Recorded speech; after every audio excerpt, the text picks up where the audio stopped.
First of all, I would like to acknowledge the traditional custodians of the land throughout Australia, their elders, past and present, and their connection to land, sea, and community, and in particular those of Bundjalung country, where I am presenting from today. I recognise and respect their cultural heritage, beliefs, and relationship with the land, which continue to be important to our First Nations people still living today.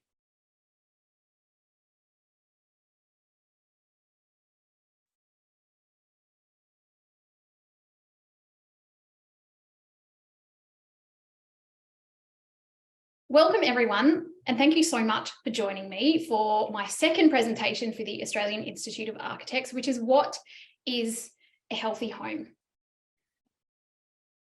What we're going to be covering today is what it really means to create a home that is genuinely better for the people who live in it and our planet. I'm going to talk you through the 5 pillars of a healthy home, and I'm also going to talk about some suggestions for how to balance the need to reduce carbon emissions with the need to support the well-being of your clients. And I'm also going to talk about one really important thing that needs to happen before designs are drawn that is overlooked in most build, that is really key to designing a healthy home. And then I'm going to go quite broad in terms of what I'm going to cover, and then I'm going to narrow it down into 5 really simple things that you can implement straight away. And then if this is a path that you're interested in exploring further, I will share how you can do that. And to give you an introduction to who I am, my name is Zara, and I'm a building biology new build consultant, and my business is called The Healthy Home. And just to give you a bit of background as to why, I'm just going to stop here and actually connect with you properly, as to why this is such an important topic for us to be discussing at the moment. And, you know, who am I to be defining what a healthy home is?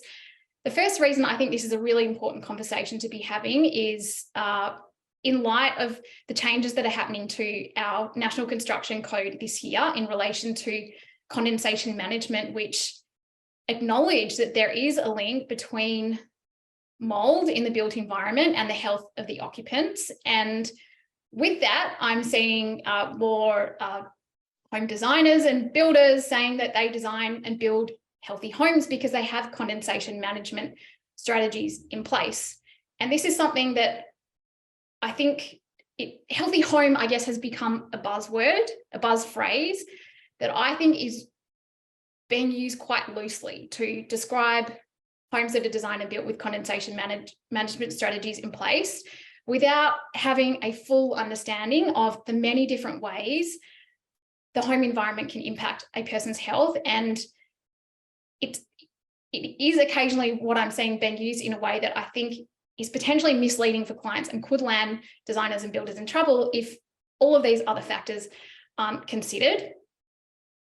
So in terms of, if you're just joining me for the first time today, I'd love you to say hello in the chat box. By the way, say hello, let me know where you're dialing in from. So for those of you that weren't part of my last presentation, you might be wondering, who am I to define what a healthy home is? And something that I want to say before I get into today's presentation is what a healthy home means to you and what it means to the person next to you might be completely different things based on your own life experience, your bed of knowledge, your values, and that is okay.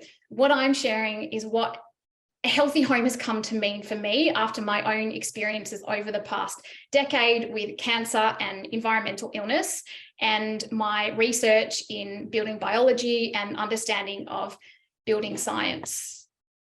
Make sure I can see the chat box.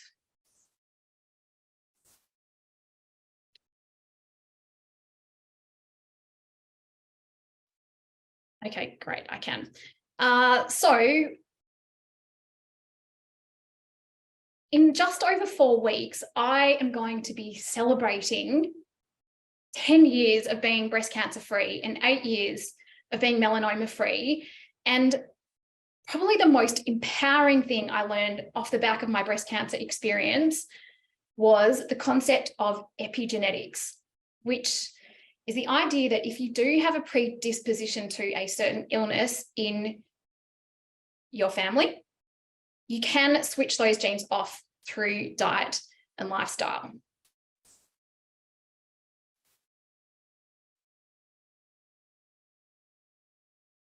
And how those genes choose to express themselves really depends on your diet, your lifestyle, how you manage stress, and your environment. And this statement sums it up perfectly. Genes load the trigger and, genes load the gun and environment pulls the trigger. And something that when I began my research into building materials and home design and the many different known health impacts, I began to really question and think about why is it that we build a home in the first place? And if you look at Maslow's hierarchy of needs, the reason we build a home is to meet our most basic human needs for shelter, for safety, for clean air to breathe, for water to drink and food to eat. Yet often we start with decisions that really address the things at the top of the pyramid, like what a home is going to look like, colors, the materials, the textures, the finishes. And the irony is that for me, there was a period of time over 4 years where all I wanted to do was pitch a tent and go and live in the desert so that I could recover from mold illness and not be exposed to environmental toxins and water damaged buildings. And it's not something I would have broadcast widely at the time, but since then I've learned that there are actually a number of people in Australia that are going through the same challenges and are resorting to going and living in their cars and tents because they're unable to find homes that meet their most basic human need to live and sleep in a home that isn't going to make them sick. So as you can see, the Toxic Mold Support Australia has 13,000 members in Australia, and there is a group called Mold Avoiders Australia, and this is people that are, going to campgrounds and just trying to find somewhere where they can enable their bodies to heal. And this is one of the most challenging things about environmental illness, is that it's the easiest thing and the most challenging thing, because the first step to get better is getting out of the environment that is making you sick. This is a man that moved into his van, not only to get away from water damaged buildings, but also had to refit the van with materials that he wasn't going to react to. And in the US, after Hurricane Katrina happened, there were trailers that were donated to the victims that, after everything they'd been through with the hurricane, they then had to evacuate from because of high levels of formaldehyde, which were contributing to nosebleeds, respiratory symptoms, eye irritations, and formaldehyde is a known 2-1 carcinogen. And there was a class action in the years that followed that resulted in $42.6 million being awarded to more than 55,000 hurricane victims. So I have sort of come to think of myself a bit like the canary in the coal mine. And this is an observation from a doctor in the US. And he says that the canary in the coal mine metaphor remains apt, because even today, some of us are the canaries, generally women and girls, although you'll see from those previous photos, it's definitely not just limited to women, many of whom don't realize that via their extraordinary sensitivity, they're our sentinels for existing and new environmental crises imperceptible to the rest of us. So just because, you're not experiencing immediate symptoms day to day doesn't necessarily mean it's not impacting all of us in the long term. And at times my own sensitivities, I would say they felt like a curse. I was very frustrated with my body, but I have come to appreciate that my body has an exquisitely fine-tuned early warning radar system that is not only beneficial for me, but the people that are willing and open to listening to what I have to share. So it means a lot to me that you're here today. And he goes on to say that consider the neurotransmitter serotonin, the ubiquitous feel-good brain chemical that acts as our stress buffering system. A woman's stress buffering level is generally about 1/4 that of a man's. If we were to measure the serotonin levels of all women on the planet, we'd find that the bottom third are likely so extremely sensitive to stresses of a most subtle nature that they are, on a bad day, like walking open wounds in a world made of salt. And that analogy made me think back to a time when I was living in Sydney, moving from one water damaged building to the next. And there was one particular building that I was living in that anytime I went out onto the main roads or I went into the Sydney Harbour Tunnel, I would get, my eyes would start watering and I would get symptoms from the outside world as well. And he said that when canaries seek help, they're frequently written off as neurotics and hypochondriacs. They're sent to psychiatrists, diagnosed with depression or anxiety, and prescribed antidepressants. And this is exactly what happened to me as I went on the merry-go-round of doctor's appointments trying to get a medical diagnosis. Neurologists that I went to couldn't come up with any explanation for the 20+ symptoms I was experiencing other than post-traumatic stress. So he put me on antidepressants. So how do we ensure that homes are designed and built to meet our most basic human needs beyond the implementation of condensation and control strategies? So in my first presentation, I referred to the building biology principles that relate to building materials. And if you attended that, you will have had the opportunity to have those sent to you. If you're joining me for the first time today, or you haven't received them, Joel is going to post a link in the chat box to where you can fill out your details and get them sent to you. So the 25 principles of building biology encompass site and community design, occupant health and well-being, natural and man-made radiation, and social and environmental responsibility.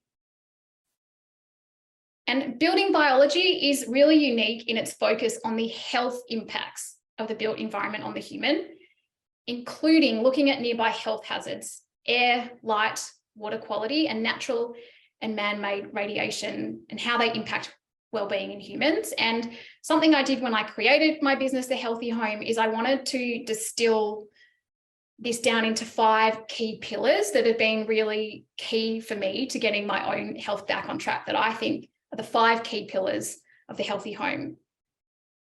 Can anyone have a guess what each of these pillars represents, each of these symbols represents? Sorry.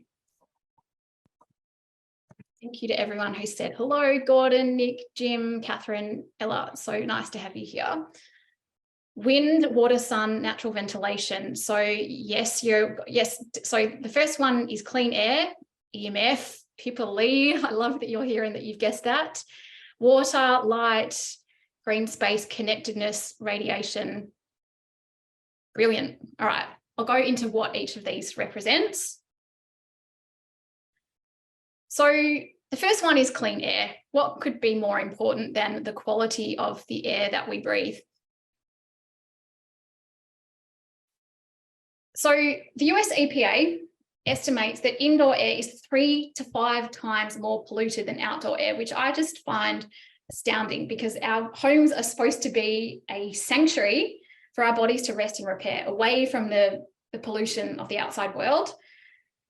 And key contributors to poor indoor air quality include moisture and mold, which the 2016 scoping study into condensation in residential builds found was a problem in 40% of new builds in Australia, and is a big part of the reason why building science is now being written into the National Construction Code.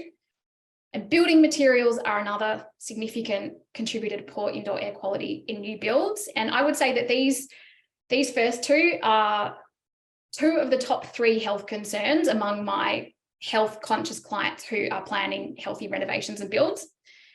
Other factors influencing indoor air quality include particle matter from traffic pollution, fireplaces, bushfire smoke, dust, bacteria, pollen, pet dander, pesticides, heavy metals, combustion gases, and radon gas.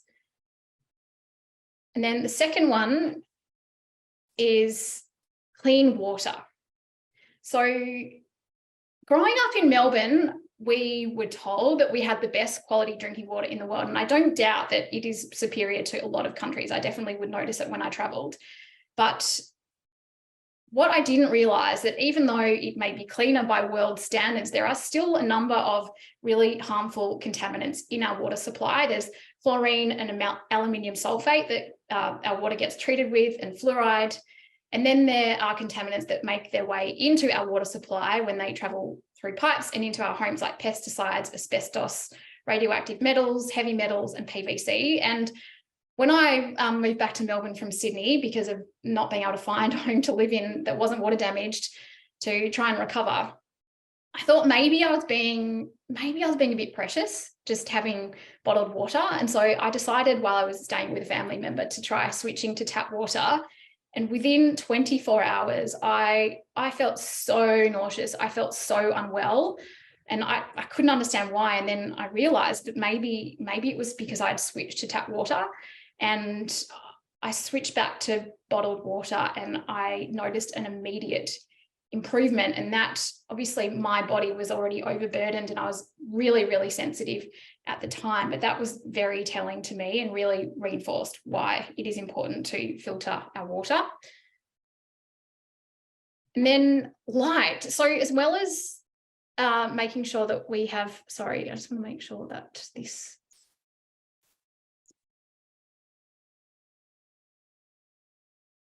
I'm so sorry, everyone.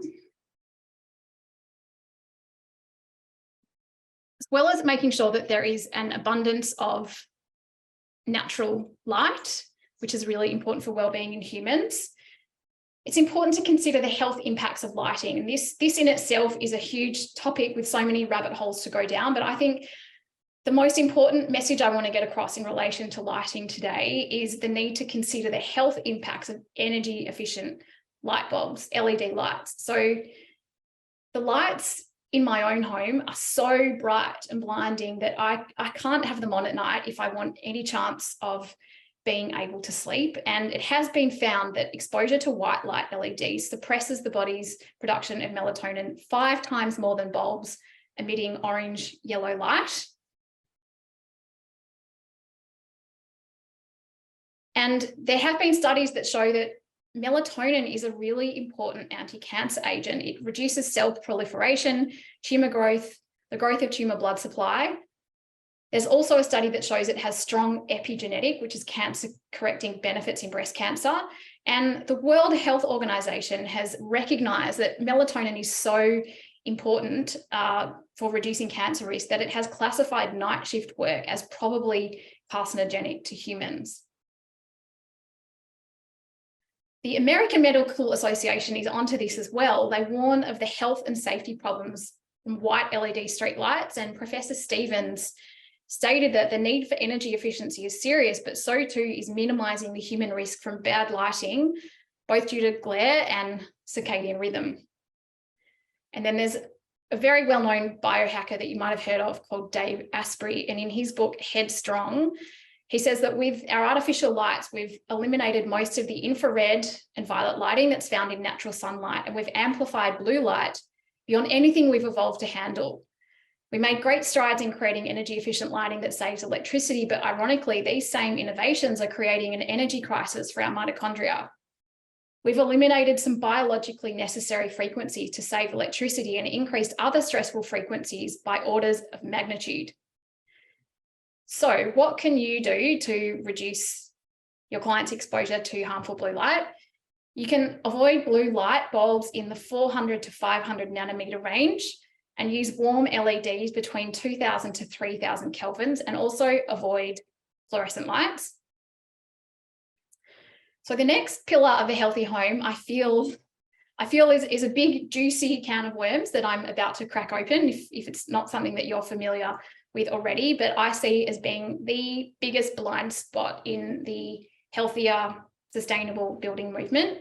And it is electromagnetic fields, which are created when electrical current flows. And in building biology, the aim is to adopt strategies to minimize our exposure to harmful electromagnetic radiation and also avoid interfering with natural radiation, which is really important for well-being in humans. Now, I'm not here to say that we should do away with electricity in our homes, that we need to go and live in caves, or that we need to do away with the wonders of modern technology, because without it, we wouldn't be here. But I have personally experienced some quite, when I first became aware of my environmental sensitivities, it was 2 years after I'd gone through radiotherapy, and I had I had 30 doses of radiation, which looking back was a lot for a woman of my age and size. And I would get heart palpitations in my living room. I would get all sorts of different symptoms that I was later able to realize were correlated to EMF exposure. So something to be aware of is that the objective of electrical wiring rules set by Standards Australia are to prevent shock, fire, and injury. They don't take into consideration decades worth of peer-reviewed scientific studies acknowledge the wide range of known health effects associated with exposure to electromagnetic fields. And if you're someone that needs to understand the science and see the studies, I get that. It's something that I'm the same, and I have spent many, many, many hours poring through scientific studies, interviewing environmental health experts. I've interviewed a scientist on this, and at the end of this presentation, Joel will share a link to where you can get my 5 pillars of the Healthy Home ebook sent to you. And yeah, there's a bit more on each of these pillars, and there's also a link to a 33-page ebook that I created documenting the known health effects of radio frequency radiation. So as far back as the 1960s, Robert O. Becker, who is considered the father of electromagnetism, proved that our bones, collagen, and nerves are semiconductors of electricity. And when you think about it, human beings, we're made up of water. Water is a conductor of electricity. So we are electrical beings in an increasingly electrical world. And I'm not sharing any of this stuff to scare you. I realize it can be a lot to get your head around, but it ultimately, to me, knowledge is power, and it's a gift, and making this correlation has enabled me to take steps to reduce my own exposure and significantly improve how I feel day to day, and also reduce my likelihood of long-term health risks.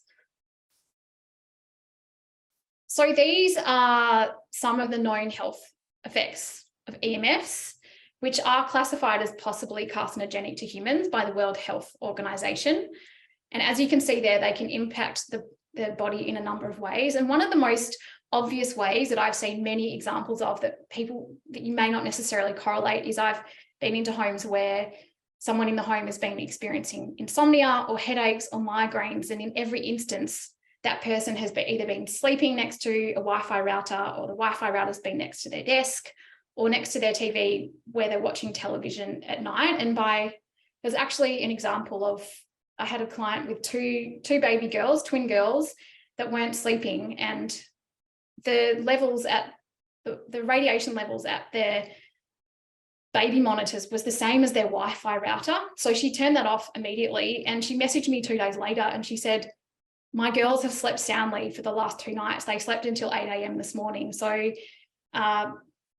something as simple as considering the location of a Wi-Fi router could make a big difference to how you feel day to day. So there are 6 types of electromagnetic fields, and the strategies for reducing exposure to each are different. I'm not going to go into that in depth today because it's a huge complex area, but I really do want you to have an understanding of what they are, so that you have an appreciation for how much really does need to be considered before you can say a home is healthy. So the first is that there are natural DC magnetic fields known as Schumann resonance, an interference with these is known as geopathic stress. So natural sources of DC magnetic fields include underground water veins, iron ore deposits, lightning strikes, geological faults, and caverns. And man-made sources include steel trusses, metal piping, metal bed frames, and bed springs. And this might sound, you might be thinking this all sounds a bit woo-woo, and I get that. And this is a part of building biology that I haven't explored in as much detail as I would like to, but I have had a client who had a geopathic stress assessment on her site because she was planning a renovation, and there were lightning strikes on the property, and there were geopathic stress lines beneath bedrooms where family members had slept, and 2 of those family members had experienced illnesses, and one of them had died as a result of that illness. So if it's a new build, understanding if there's a geopathic stress lines might influence where on the property the home is built or where bedrooms are placed.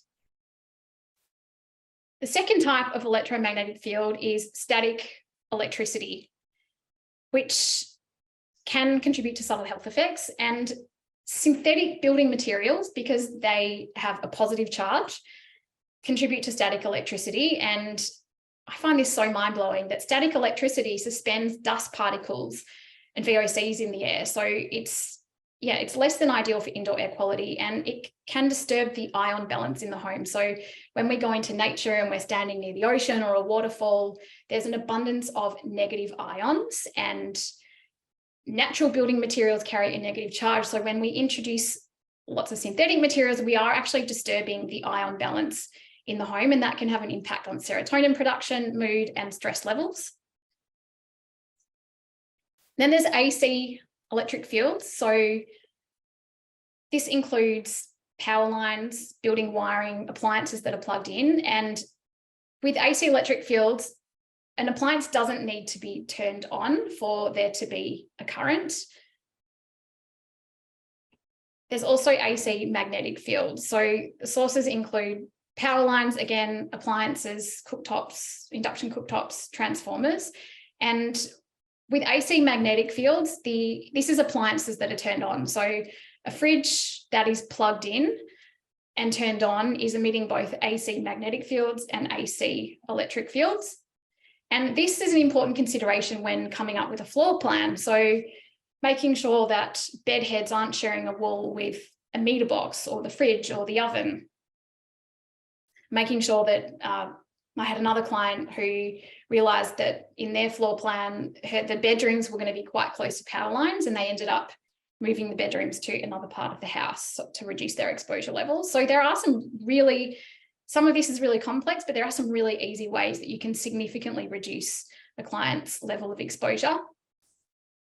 And then there's microsurge electrical pollution, which is known as dirty electricity. And this is spikes and surges of energy running along and emanating from building wiring. And this is a particularly important consideration, I think, in relation to solar panels, with lots of people rushing to go and get solar, is to be aware that the wiring that the power travels through emanates dirty electricity. So in an ideal scenario, the solar panels would be placed separate to the house on a garage, for example. And if that's not possible, the goal is to avoid putting them above rooms of the house where people are spending most of their time during the day. So if it was a choice between putting it above an office where someone's working from during the day or a bedroom, the bedroom would be the better option because the panels won't be active at night.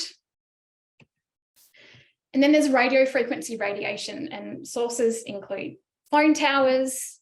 Homes, ideally, you want them to be more than 400 meters from a phone tower. Wi-Fi routers, smart meters, solar inverters, mobile phones, and wireless controlled devices. So something that I've done is I've hardwired my internet, and it makes a massive difference to how I feel at the end of the working day on my laptop compared to when I was using Wi-Fi, and I'd often have brain fog and fatigue at the end of the day, and often be in a bad mood as well. I definitely found it impacted my mood. So that gives you an understanding of the 5 pillars. Oh, sorry, low tox. 5th one is low tox. So that's considering the building materials, paints, finishes, cleaning products, personal care products, furniture, cookware, which can all contribute to poor indoor air quality in the home. So I know that is a lot of stuff that we have just covered. As I said, I really wanted to make sure that you have an understanding of all the things that really do need to be considered if designing healthy homes is important to you. So the other thing that needs to be considered, so where do you even start in designing a healthy home? And the first thing that is really important to do, and in order to take all these factors into account, is doing a site assessment before the designs are drawn. So I've had clients that want help designing a healthy home. So something that I will do is spend quite a bit of time researching their site and putting together a brief for their architect or designer, building designer. And a big part of this is looking at naturally occurring and human-made health hazards.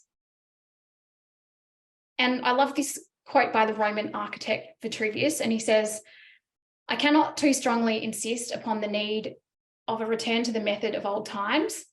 Our ancestors, when about to build a town or army post, sacrificed some of the cattle that were to feed on the site, posed and examined their livers. If the livers were dark coloured or abnormal, they sacrificed others to see whether the fault was due to disease or their foods. They never began to build defensive works in a place until they had made many such trials and satisfied themselves that good water and food had made the liver sound firm."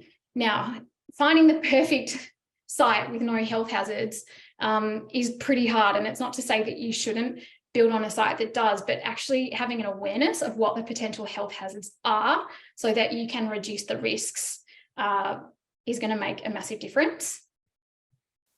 And so these are some of the things that I look at when assessing a site. So the site history, what was it previously used for, can give you clues as to what might be in the soil, nearby sources of air pollution and EMF, as well as looking at the factors unique to the site, the climate, the microclimate, and soil testing.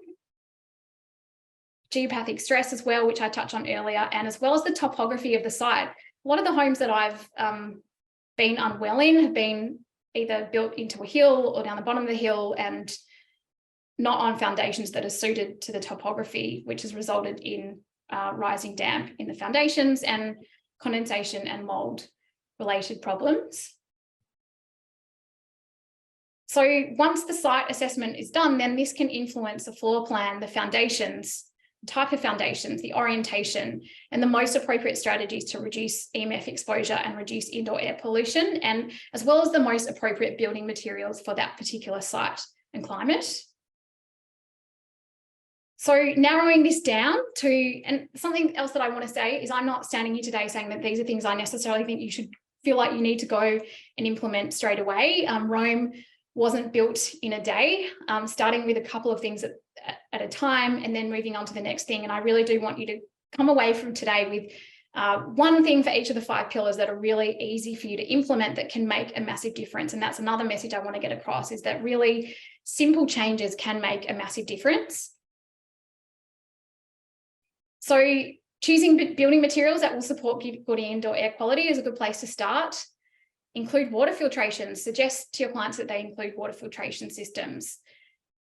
Opt for warm rather than white LED lights. Include Ethernet points in the design so that they can have the option of having hard wired internet if they want to. And ensure beds are positioned away from high EMF emitting appliances, and also desks if they're going to be working from home. And what's the next thing? A really great question, because a lot of building industry professionals tell me this needs to be client driven, it needs to be the client driving it, and I agree with that to a degree. I think there are some simple things that you can implement without their input, but there are extra steps that they're going to need to be on board with. So asking them on a scale of 1 to 10 how important the health outcome of the build is to them, with 1 being not that important and 10 being they walk over hot coals to make it happen, then gives you an idea of how much to look at implementing. So I've seen some questions here, which I'll get to in a moment. I'm nearly finished. If this is something that you are wanting to explore on a deeper level, the first thing is that, Joel, if you can just put in the chat box the link. So there is a link where you can get the 5 pillars of the Healthy Home ebook sent to you, and also the 25 principles of building biology. And then if you're wanting to explore building materials and how to design healthier homes on a deeper level, and you would like my support, there are 2 ways that I can help you with that. And the first one is with the Healthy Building Materials Mastermind. And I would suggest this as the first starting point, because in this we cover information that's really important with the changes to the NCC coming into effect in relation to condensation management. So I have gone through, and I'm going through again with a fine tooth comb, the mold susceptibility of each of the materials that I've discovered. You also get to hear the perspectives of environmental health experts on the materials. And by making healthy building material choices, you can improve air quality, water quality, light. You can make a difference to EMF exposure levels and create a low tox home. So the next intake for the Healthy Building Materials Mastermind is happening on the 30th of May, and there is a maximum of 8 spots for that, because the quality of the conversations that we have on the live calls are really important. And the live calls are held every fortnight, and I've narrowed down many hundreds of hours of research into 1.5 to 2 hours of content for you to listen to each week. And something that I realized as I've been going through and doing these updates is this, at the moment, is the only resource that I'm aware of in Australia that looks at the health and environmental impacts of building materials through the lens of building biology and building science, and is continually kept up to date. So this is an ever evolving and always will be a ever evolving piece of work. And if you would like the details for that, you can also click the URL and get the information sent to you. There is an early bird offer for the next week, and there is also a link to book a 15-minute call with me if you're thinking about joining and you want to ask questions to see if it's the right fit for you. And then the second thing that I will let you know about is if you get to the end of the mastermind and then you decide that you want to go a step further and implement the other principles that I've discussed, something I've created is called the Healthy Home Building Blueprint. And I created this because the Healthy Home design briefs that I was doing were getting to 60 pages with all the information that I was adding in. So it started with taking the key points and putting them into a 160 item checklist for the architect, which he then used to shape the design, including room by room and everything that needs to be covered off to incorporate building biology principles and the 5 pillars. And I've since built that out into a series of 6 checklists to be used at various stages of the design and build process, from the site assessment to the design, to making sure that it's a low EMF home, lighting considerations, water considerations, and the construction stage. And this, again, is an ever-evolving piece of work that I will be updating quarterly. And that's something that I will be making available to participants that have been through the Healthy Building Materials Mastermind, that are already on board with this approach and the building biology principles. And if you're wanting to connect with me online after today, this is where you can find me. You can email me or contact me on Instagram or LinkedIn. And I would say I'm most active on Instagram. If you're wanting to dive further down some of these rabbit holes after today's presentation, I've got heaps of information that I posted on there. And also my first presentation, What Makes a Building and Material Healthy, is on the Australian Institute of Architects YouTube channel. So if you want to look more into the material side of things, I would recommend watching that.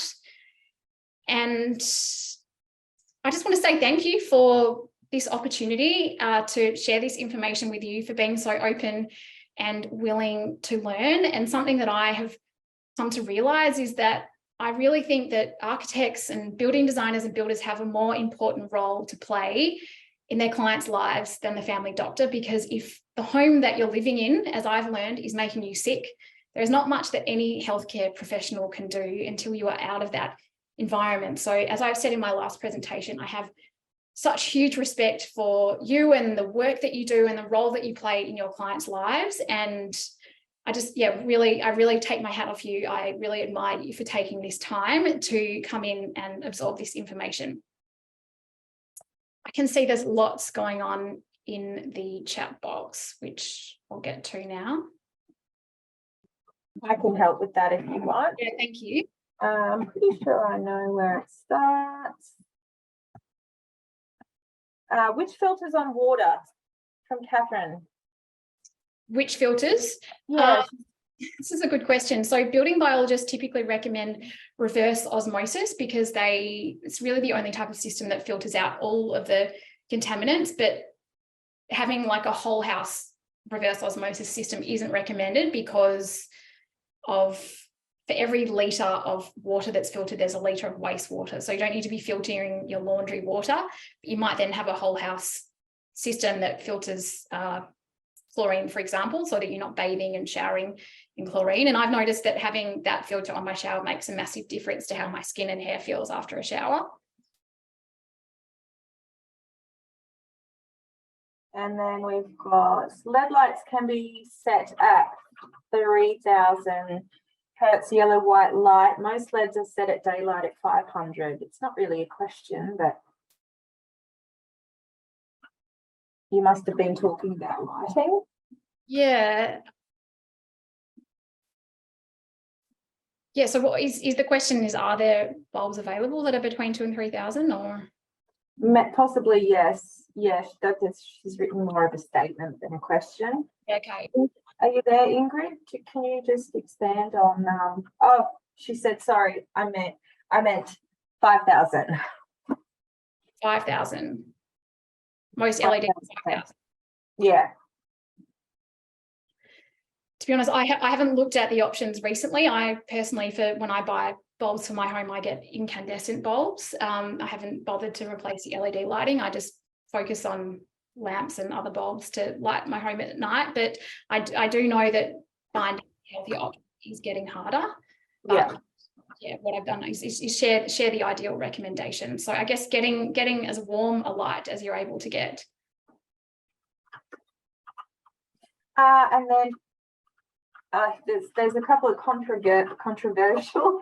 Yeah, I've seen that. That's fine. Okay, I won't read James's out if everyone just wants I would like to say something in response to that, is that I'm not here to convince you either way. I'm here to present some ideas and information. For some of you, it might really resonate and you might want to go and do some further research yourselves but I said prior to this presentation, it's not going to resonate with everybody, and that's okay. But yeah, just some ideas to consider.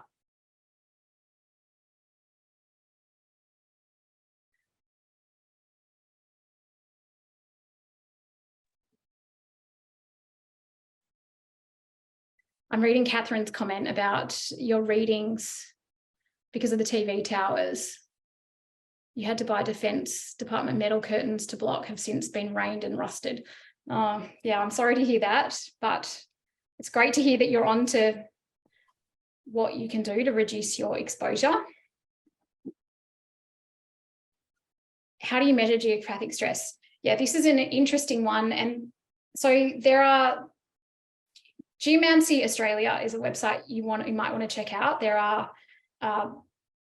They've got geomancy surveyors that can come and do geopathic stress assessments, and there are dowsing rods. There's a few different ways that they can measure, and as I said previously, this isn't something that my focus has been so much on building materials and design that I haven't explored in as much detail as I would like to, but I've certainly heard multiple stories of how it's potentially impacted clients.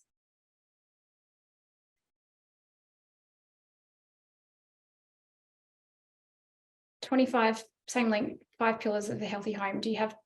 Yeah, so when you sign up for the 5 pillars of the healthy home ebook, there's also a link in that email to 25 principles of building biology and my previous presentation on building materials. You got the email, Georgia, amazing. Thank you, Rod. I'm pleased to hear that you enjoyed the presentation. Thank you, Scott. Thank you, Elay, I don't want to get that pronunciation wrong. Quite an education. Yes, I appreciate it is a lot to take in. Louisa, how do you consider passive house systems where the house joints? Yeah, great question. So building science, which passive house principles are based on, I think really important to the delivery of a healthier built environment. So building biology principles and building science, I really do think that you need both. And in terms of air tightness is important, not just in terms of energy efficiency, but uncontrolled air leaks are a pathway for moisture and mold to enter the home. I was actually listening to a fascinating presentation on the weekend by a mold specialist in the US. He's been in this field for 30 years and talking about how a really common pathway for mold to enter the home from wall cavities is the gaps that are so common between the wall and the floors. So yeah, air tightness is really important.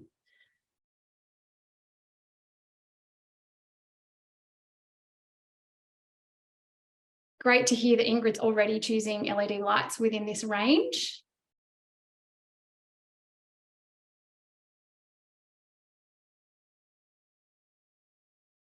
Eco specifier.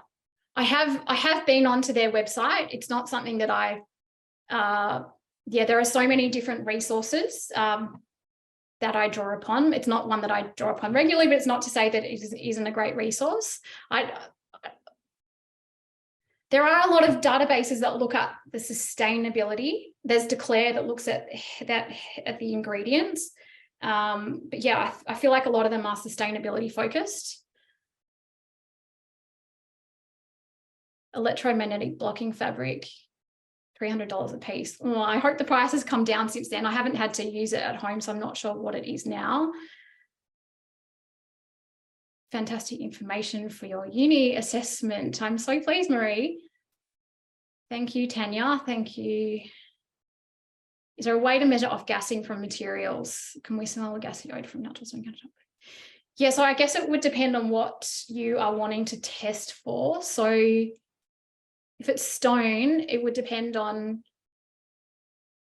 if you're wanting to measure radon gas, which is common in granite, you would need a Geiger counter. I don't have one of those yet, but it's another thing on my list of things that I want to purchase and start testing. If it's VOCs, I would suggest getting a building biologist who does environmental assessment to do some samples. Corrugated clad homes. This is a great question. This is one I explore in depth in the Healthy Building Materials Mastermind, but these are not ideal from an EMF point of view because EMF is, metal is a conductor of electricity, and you're essentially creating a Faraday cage, which can exacerbate EMF levels inside the home. Thank you, Jenny. Thank you, Jim. Yes, Catherine, I touched on radon in my last presentation as well, which you might want to go and have a listen to in relation to that. Timo, power lines required to be at least 25 metres away from houses.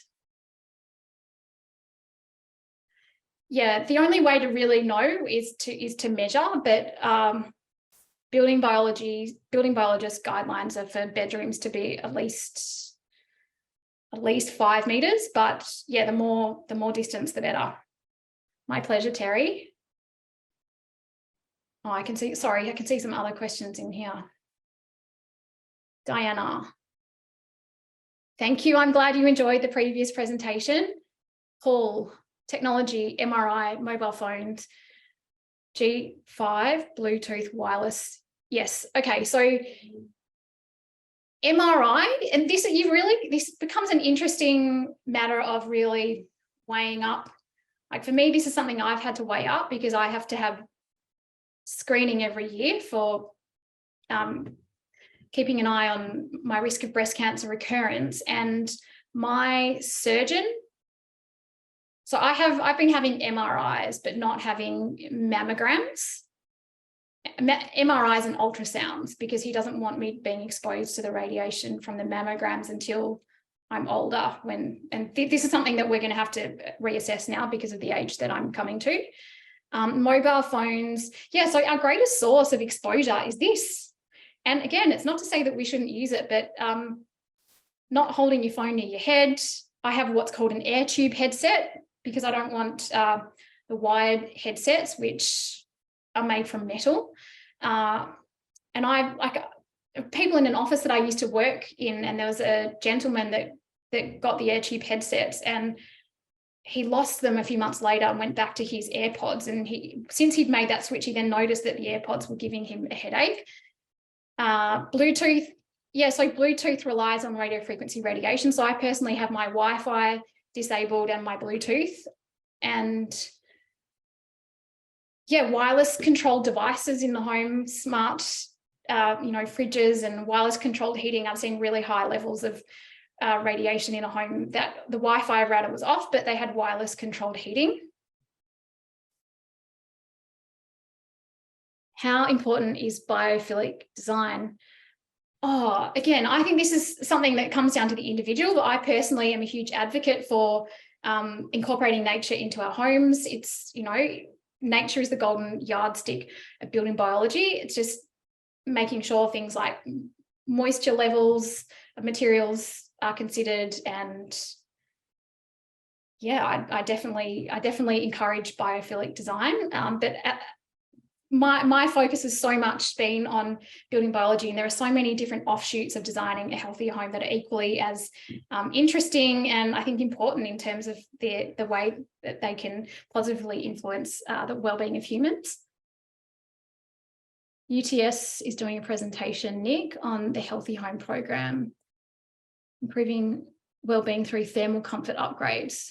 Your work and those seeking to reduce mold is such a big step change, particularly for the vulnerable. Thank you so much, Nick. And yeah, this is not to detract from the importance of energy efficiency and thermal comfort. It's really just to say there's so much more that we need to consider. Thank you, Timo. Module growth. I'm presuming you mean mold growth with plants in house. Yeah, this is something that I actually had a few years where I didn't have plants in my home because I had gone and bought plants to improve indoor air quality, but then noticed my health go downhill and realized it's because I'd overwatered my plants. But I have now, as you can see here, I've reintroduced plants into my home and I love them, but I make sure that I don't overwater them. I either water them outside and allow them to drain or in the bathtub or the sink.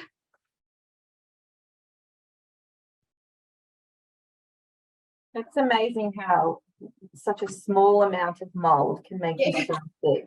Yeah, it's crazy. Isabella. Questions sent before, oh, sorry. Sorry, I did read the questions that were in the, others that I haven't. Some people have set their response just to you instead of everyone. So not everyone can read all the questions. Oh, okay. Sorry. There were 3 that I have read out there, but yeah, most of them have been here in the chat box. Apologies. I didn't realize that. I think we just about got through them all. Wow, so many great questions. I'm so impressed. And I was saying to Tamara and Joel before these, the fact that there's so many of you here that are, you know, interested in commenting and asking questions just excites me so much. You know, it's, yeah, I really, I'm just so grateful to you. And it feels like, you know, feels like we're at the bottom of a really big mountain, but I really do feel that by having sessions like this and sharing information with each other and asking questions, this is how we get to the top of the mountain together. Thanks, Greg. All right, is there any last chance to put any questions in the chat box? In the interim, we have recorded today's session and it will be hosted on our YouTube. Session 1 will also be hosted on YouTube as well. And then when it's cold in winter, Zara will be coming back to the Institute to do round 3. So we'll let everyone know who was on today when that's going to happen, and then it'll go up in our events page as well. So thank you so much for today, Zara. That was fantastic. Thank you so much. Thank you, Larissa. Thank you, Samson. Thanks, everyone. Have a great afternoon. Oh, there's lots of thank yous coming through now. Let them come through for a minute. All right, thank you.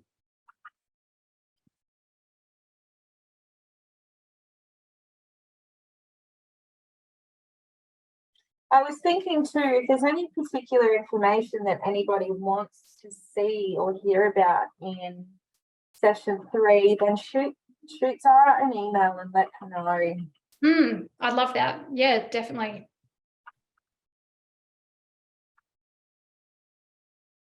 All right. Thank you so much, everyone. Thanks, everyone. Bye.